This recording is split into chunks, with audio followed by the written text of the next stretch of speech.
Great, thank you.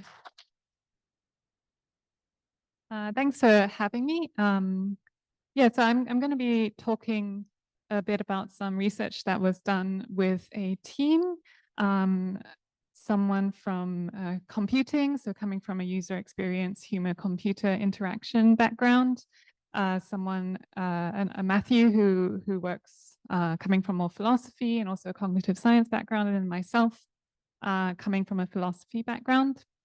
And the broader context of the work that we were doing is really drawing on our shared experiences of some of the tensions and trade-offs that come from engaging with technologies in general, and then resources from our respective academic fields to put together a framework, which ended up being focused on integrity or concepts related to integrity for digital technologies in general. But here today, we're here to talk about AI, so I'm going to just narrow in on AI technologies specifically. What I'd like to discuss today is, first of all, what is an HCI UX framework? Not all of us here are from that kind of background. Myself, I was unfamiliar with it until I began collaborating with Jennifer. Then thinking about how does focusing on concepts related to integrity help to understand opportunities and challenges for AI within these kinds of frameworks? And then ending with, well, if we have this framework, what are some suggestions coming out of it for supporting integrity in AI technologies? So that's the aim for today. So let's just start off very simple terms. What do I mean by creating an HCI UX framework? These terms, they kind of encompass fields which study the design of digital interfaces and how people behave when they use them. So human-computer interaction is sort of the broad field, as we understood it, encompassing studies of the different steps of design process and principles guiding them. So not just for technologies, but in general design. But here we're really focusing on AI technologies. So there might be different steps of the design process, like the requirement, what does the customer want from the product? Then the team will go into the design and implementation, where they do maybe prototyping, sketching of ideas and things like that. And then a kind of testing evaluation stage, which might involve iterating between those steps several times before you get the final product. User experience, then we understood it as a sort of subset of this kind of work. A subset of human-computer interaction as a field, and it studies the more practical design aspects and includes maybe things that we're a bit more familiar with, like how to measure the impact on users of certain technologies. How does the device itself impact users? How does it make them feel? Does it achieve their goals? Those sorts of things. And you could use sort of standard physical, physiological measures, focus group interviews, surveys, those kind of methodologies. So a typical framework within these spaces might identify certain dimensions as important for the customers or the users, beneficiaries in general. Then it will show how to implement these dimensions in each of the design stages, from gathering the requirements to actually testing and implementing those dimensions. And then it'll also provide ways to evaluate how well that implementation is done.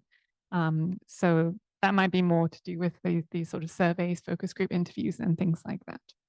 So that's the kind of the area of work that we're thinking of, developing a framework that will do some of these things when it comes to AI technologies.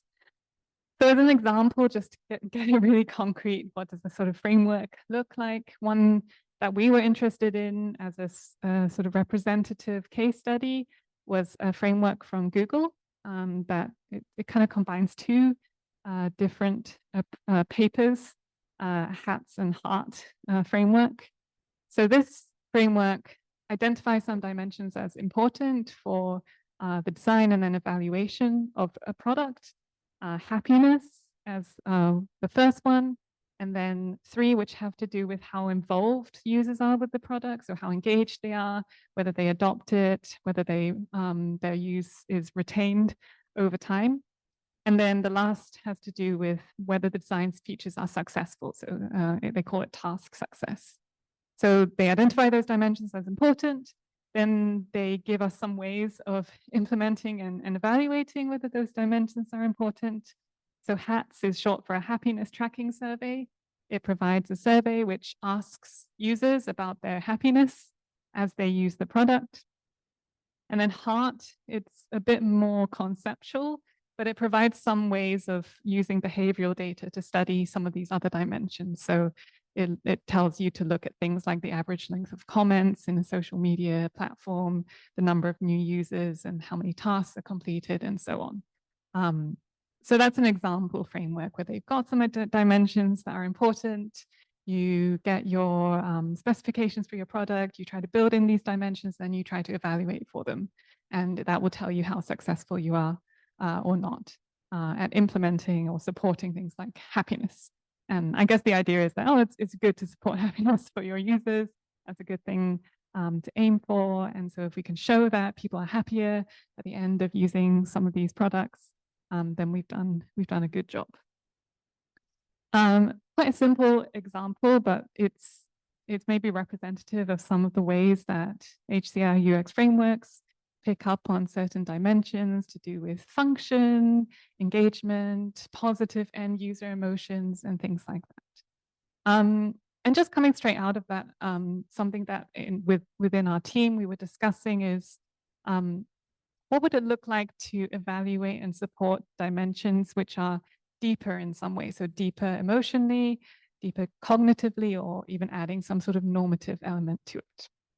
So if you think back to the simple example of the HATS-HEART framework, it's quite easy to think of ways that these frameworks could encourage products which support high levels of engagement, high levels of happiness, but actually result in very undesirable behaviors, emotions, values.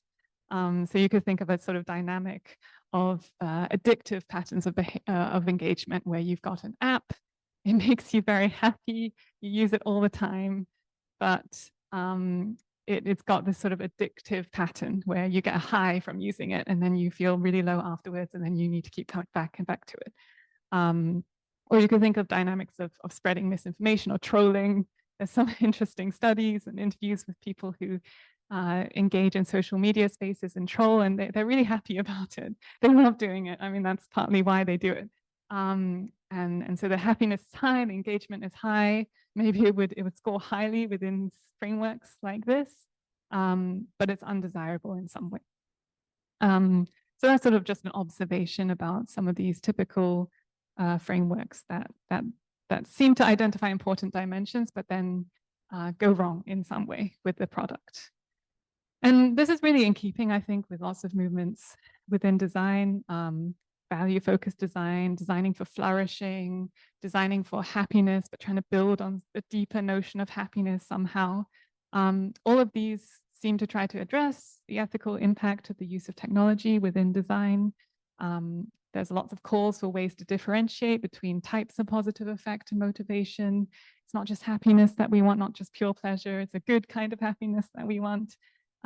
Ways to add in normative assessments and so on. And so that's really where our work comes in. So we were trying to think, yes, it seems like these dimensions are important, but what would it look like to add something or tailor these dimensions to make sure it's not just addiction or trolling or these kind of patterns of behavior that seem to score highly within frameworks, but aren't desirable in some way. So what would it look like for within the design process to identify some other kind of dimension? And so we started focusing on dimensions of integrity. And so in the next 2 sections of this talk, I'm going to talk a little bit about why we thought integrity is so useful to sort of discover some of the opportunities and challenges for design when it comes to AI technologies. And then I'll talk about some of the solutions once we've gone through a sort of diagnosis of existing AI technologies within the framework. So if you thought a bit about the background, there are already lots of frameworks with lots of different dimensions that are important to support and evaluate. There's been movements towards positive frameworks where you support happiness or flourishing or maybe more ethically loaded things.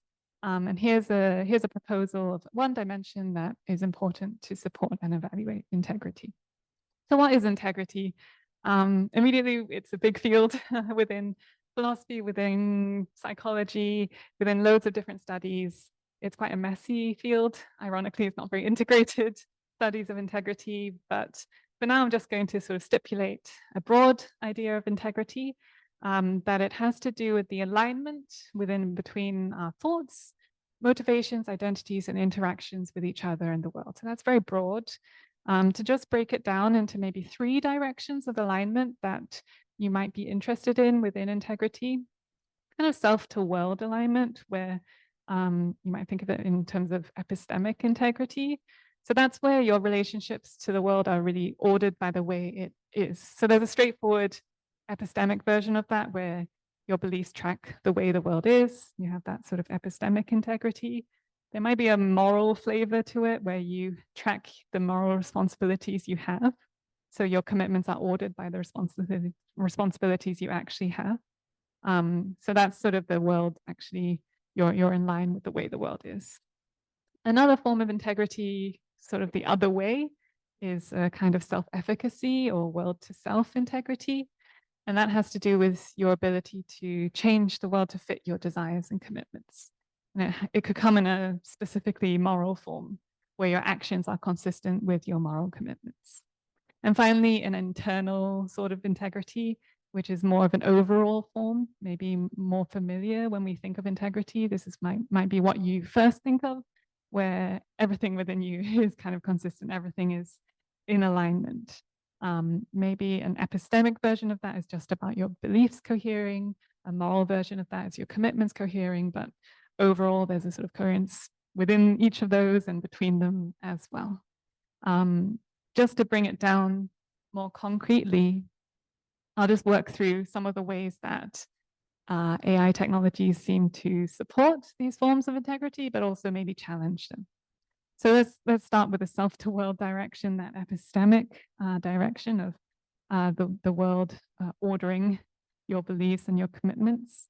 You could think of the ways that AI allows us to access information really quickly and easily and in accessible forms.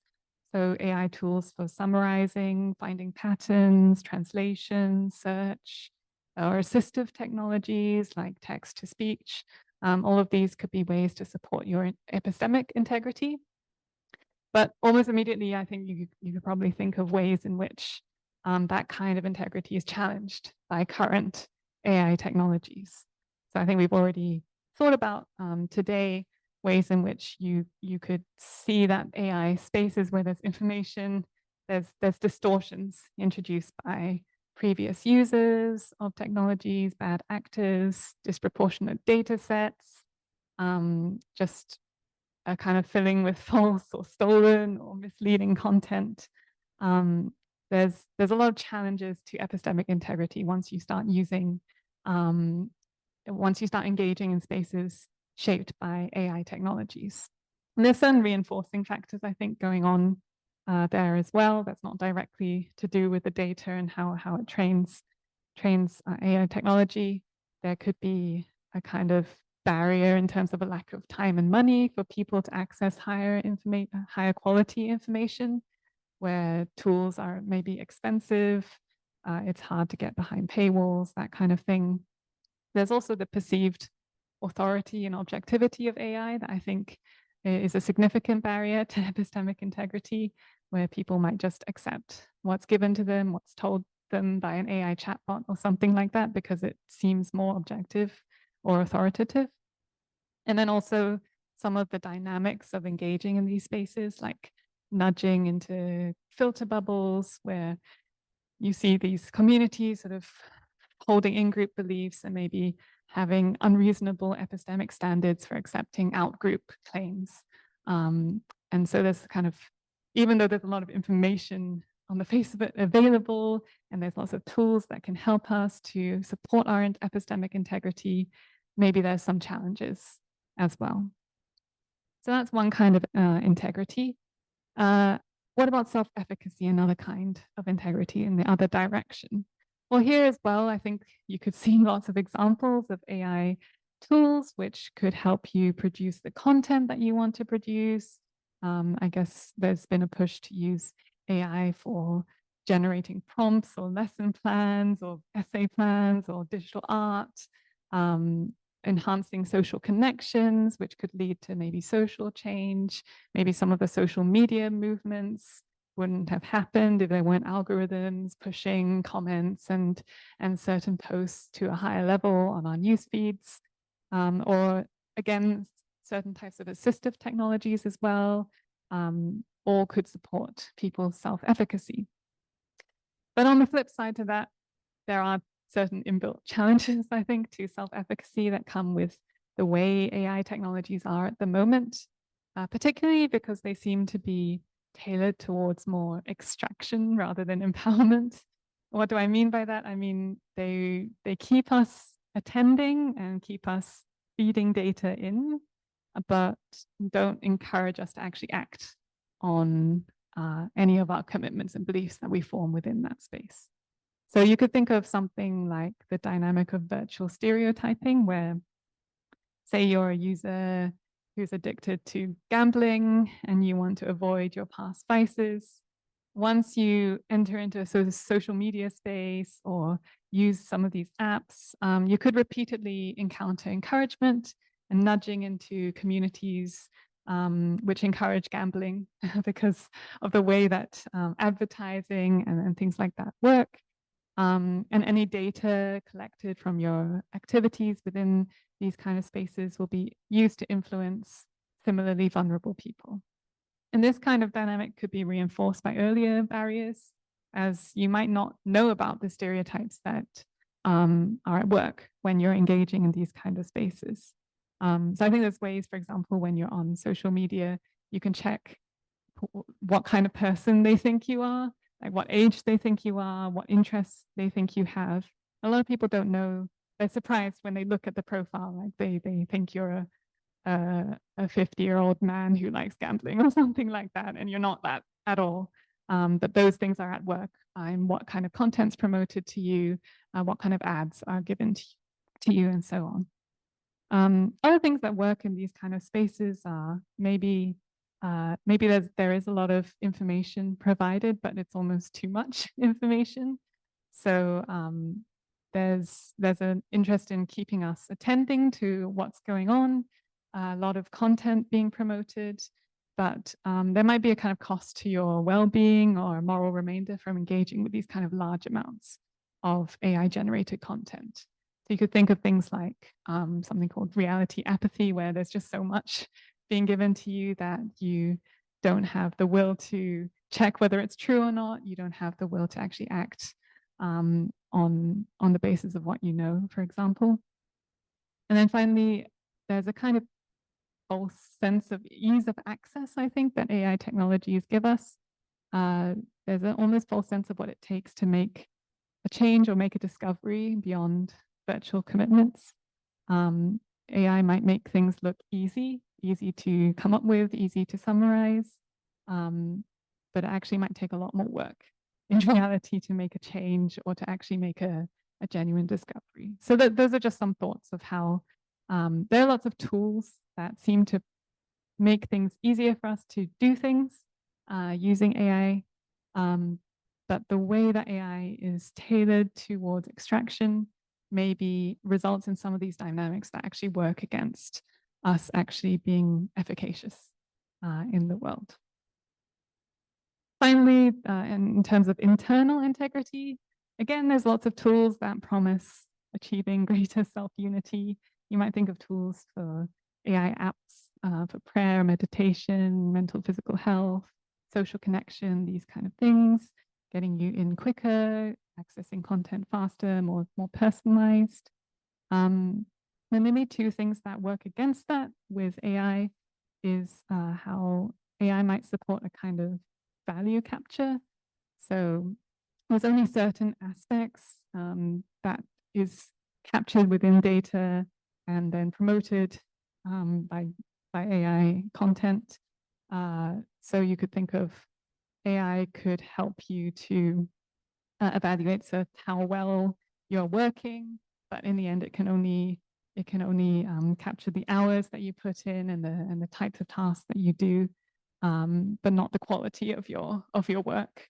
Or it could only capture how many hours you do of a certain type of exercise, but not.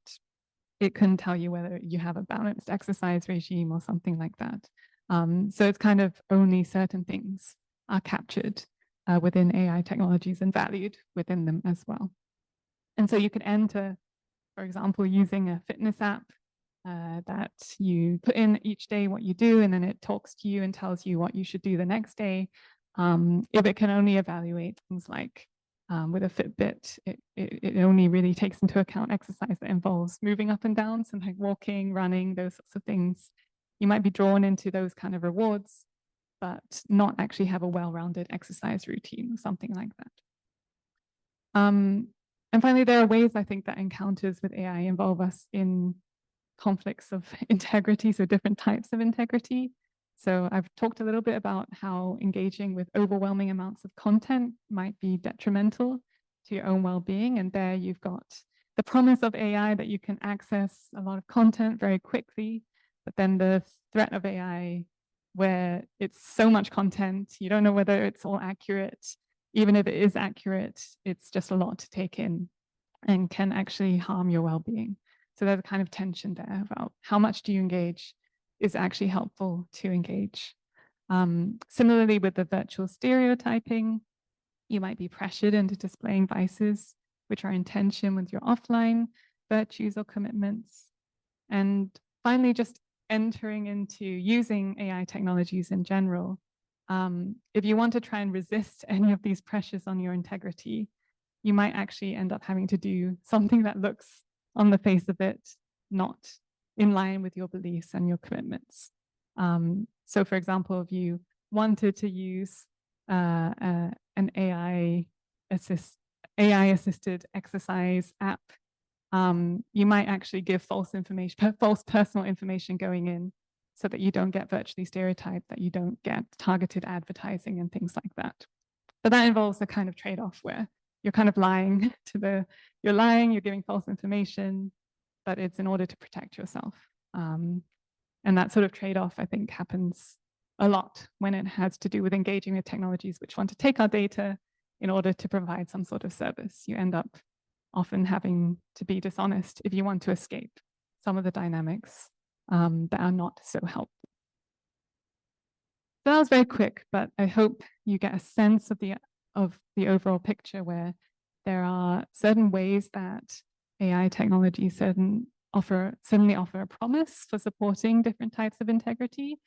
And yet the way that they're currently structured, at least, has more to do with maybe extraction, distortion, keeping us engaging, but not actually supporting integrity at the end of the day. So what's the lesson, I guess, bringing all of this together? I guess we've seen a broad landscape of opportunities and challenges for integrity.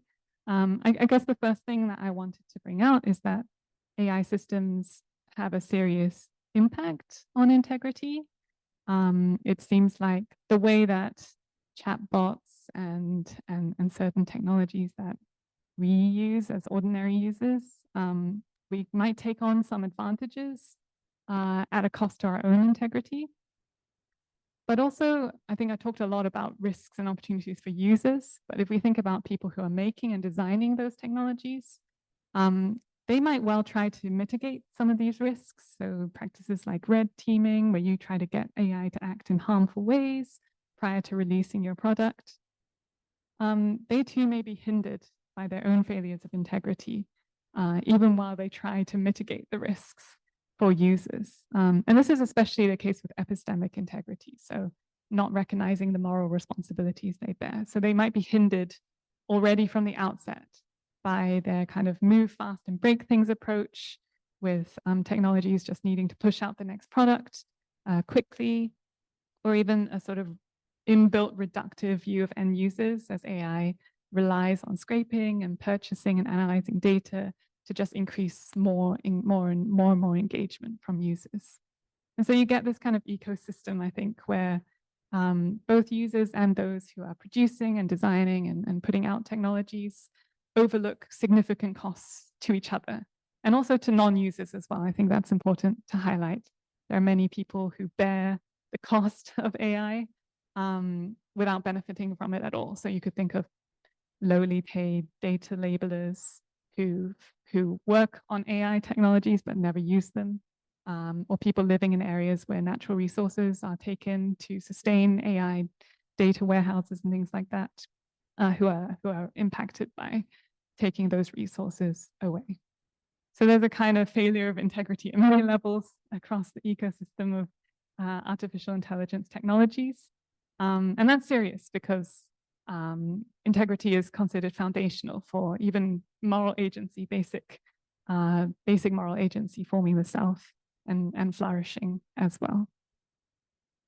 The second thing that I wanted to draw out from all those considerations is that it's difficult, I think, to support integrity. Integrity is a big concept, and it's difficult to support precisely because it involves us in this really complex ecosystem. And the AI case, I think, is just a special case of how interconnected integrity can be. It's just a nice concrete example of how what one person does can impact on another person's formation and well-being.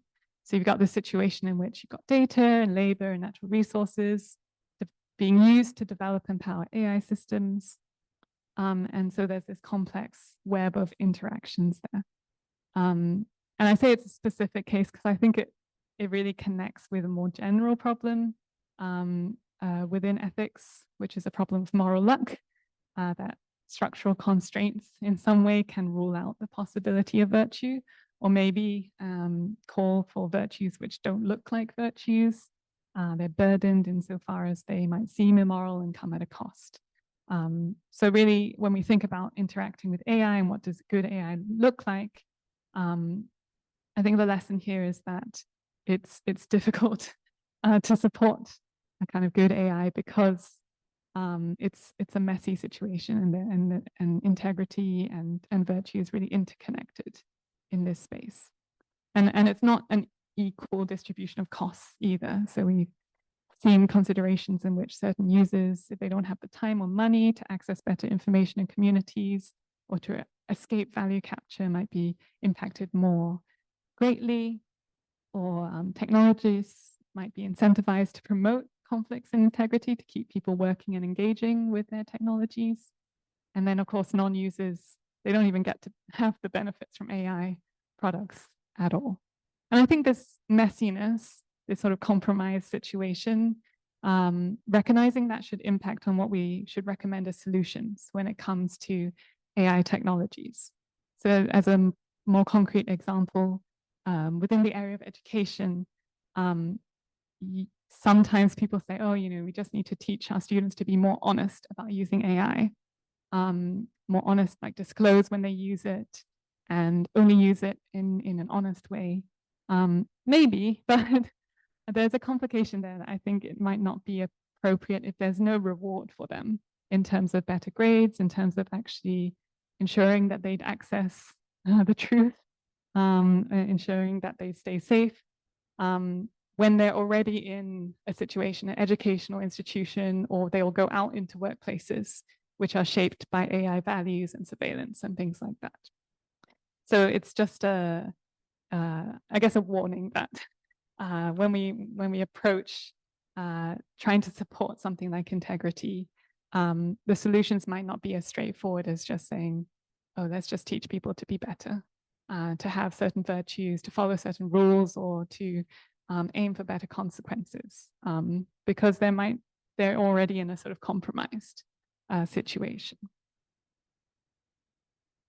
Given all that, then, I guess in the last part of my talk, I want to consider, well, if integrity seems important yet complex as a concept, how could having that as a dimension within a framework actually help us to support better design and development of AI.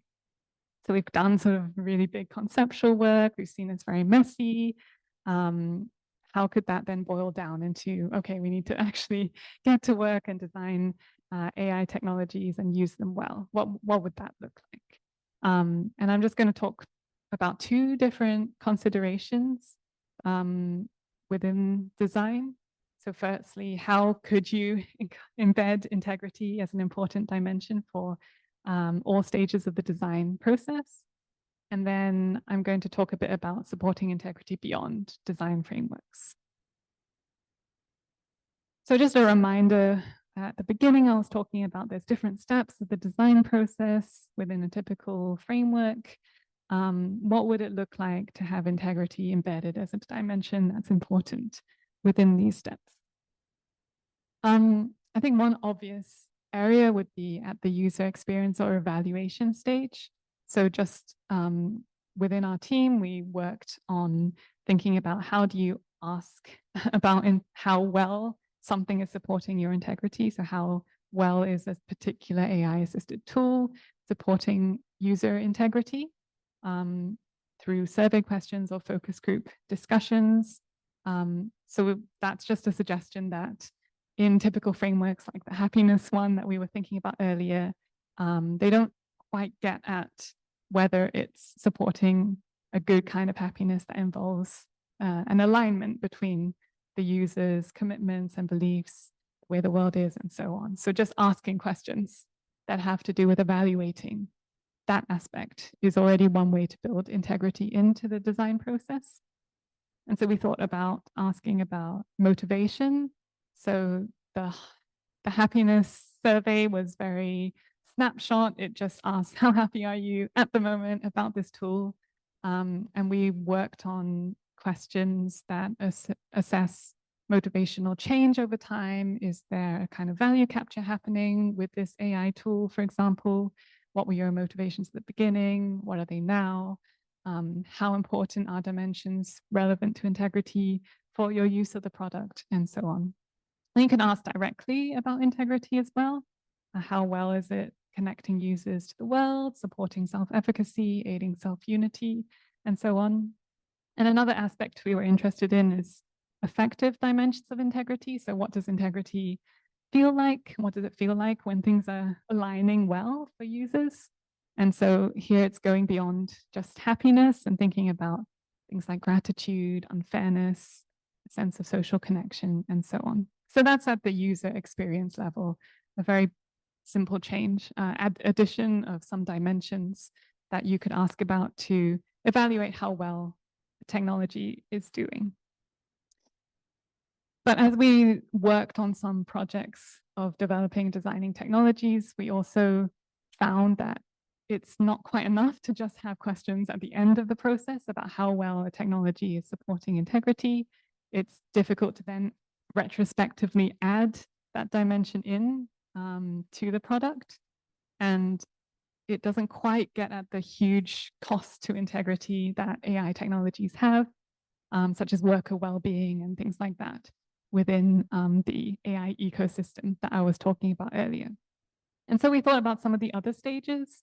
How can integrity be an important dimension there? So for example, with the requirement, where you might do something like consult your stakeholders about your needs. And that could include asking the design team, the business or customer who's asking you to design the product, sample end users. With those, we suggested you could already be thinking about their integrity. You could be weighing up the integrity of different stakeholders and make this part of the specification for the product and experience. So that's already at the start, having that requirement built in. And then also in the design and implementation stages, so even before you get to evaluation, where you're prototyping and testing designs, you could consider the integrity of the users who are testing the product. And then also crucially, we were thinking about the design and development teams themselves, that they themselves need to have their integrity supported so that, especially when it comes to epistemic integrity, they're alive to or they're aware of how to implement integrity in their methodologies, their products, and what it would look like to support the integrity of end users as well. So to give a kind of partial example, one of the projects we worked on was the design of a fitness app that looked like it was sort of like a chatbot where it would tell you each day the steps of an exercise routine, and you would input whether you did it or not, or you could try to not do it that day, and then it would give you alternative pathways towards achieving a goal of fitness. So quite a simple product, quite a simple example. So what we did was we provided this theoretical framework for supporting integrity, and it was a student project. What they did was they tried to prioritize elements of integrity in the requirement specification, and they identified some problems that typically happen with these kind of apps where people often drop off in engagement. I don't know if anyone's done this, but you download the app, you're like, yes, I'm going to get fit. And then within a few weeks, you stop. It's a very common problem.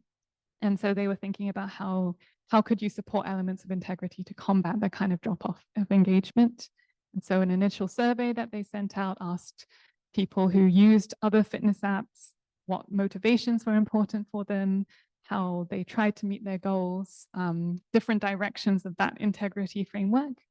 And then using that information, there was a design and implementation phase where they built in design features to support integrity. So things like flexible goal settings, reminders of previous progress, offering alternative exercise plans. So it wasn't just either you've achieved something for today or you've failed, giving people more flexibility and higher quality information, for example.